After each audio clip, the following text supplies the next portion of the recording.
থাকেন কল্যাণীতে অথচ বেতন নেন বাংলাদেশের কলেজ থেকে আজব অধ্যক্ষ। বাংলাদেশের নাগরিক থাকেন পশ্চিমবঙ্গের কল্যাণীতে অথচ চাকরির বেতন তোলেন বাংলাদেশের কলেজ থেকে। এমনই এক চাঞ্চল্যকর অভিযোগ উঠেছে বাংলাদেশের এক দম্পতির বিরুদ্ধে। বাংলাদেশের মাদারীপুর শশীকর স্মৃতি মহাবিদ্যালয়ের অধ্যক্ষ পদে রয়েছেন দুর্লভানন্দ বাড়ুই, তার স্ত্রী চম্পা মণ্ডল রয়েছেন সমাজবিদ্যা বিভাগে। তাদের বিরুদ্ধে অভিযোগ ভারতে বসবাস করেও তারা বাংলাদেশের কলেজ থেকে বেতনের টাকা তুলেছেন। এমন গুরুতর অভিযোগ অস্বীকার করেছেন দুর্লভানন্দ বাড়ুই। বাংলাদেশের সংবাদ মাধ্যমে তিনি বলেছেন, অভিযোগ একেবারেই ভিত্তিহীন। স্ত্রী অসুস্থ, চিকিৎসার জন্য মোট 2 দফায় 6 মাস ছুটি নিয়েছেন, কোনো নিয়ম ভাঙা হয়নি। আবেদন নিয়ম মেনে সবকিছু হয়েছে। স্থানীয়দের দাবি, শেখ হাসিনা দেশ ছাড়ার পর দুর্লভানন্দ ও তার স্ত্রী চম্পা দেশ ছেড়ে ভারতে চলে যান। কিছুদিন পরে দুর্লভানন্দ দেশে ফিরলেও তার স্ত্রী এখনো ভারতেই রয়েছেন। যার আগে চম্পা মণ্ডল চেকে সই করে রেখে যান। সেই চেক দিয়েই নিয়মিত বেতন ভাতা তোলেন।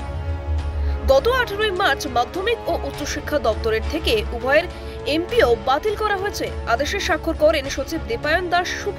অধ্যক্ষ দুর্লভানন্দ বাড়ি ভারতে থাকাকালে কলেজের ভারপ্রাপ্ত অধ্যক্ষ হিসেবে দায়িত্ব পালন করেন বিমল পাণ্ডে। কলেজের শিক্ষকরা জানিয়েছেন, এই দম্পতি কলেজের পরিচালনা পর্ষদ ও প্রশাসনিক মহলের সঙ্গে সুসম্পর্ক গড়ে দীর্ঘদিন ধরে অনিয়ম চালিয়ে যাচ্ছেন। তাদের সহযোগিতা করেছেন অফিস সহায়ক সজল সরকার। নবগ্রাম ইউনিয়ন বিএনপির সভাপতি ও স্থানীয় বাসিন্দা প্রেমানন্দ সরকার বলেছেন, দুর্লভানন্দ বাড়ি চাকরি নিয়েছেন অনিয়ম করে। তিনি ভারতের কল্যাণীতে বাড়ি করেছেন, সেখানেই তার স্ত্রী সন্তানরা আছে, অথচ বেতন তুলছেন বাংলাদেশে।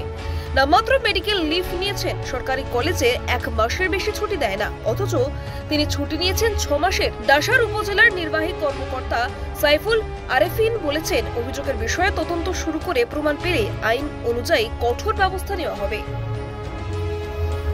আপনি দেখছিলেন কলকাতা দর্পণ। ভিডিওটি লাইক করুন, আপনাদের মতামত জানান কমেন্টে। নিয়মিত আপডেট পেতে সাবস্ক্রাইব করতে ভুলবেন না। নমস্কার।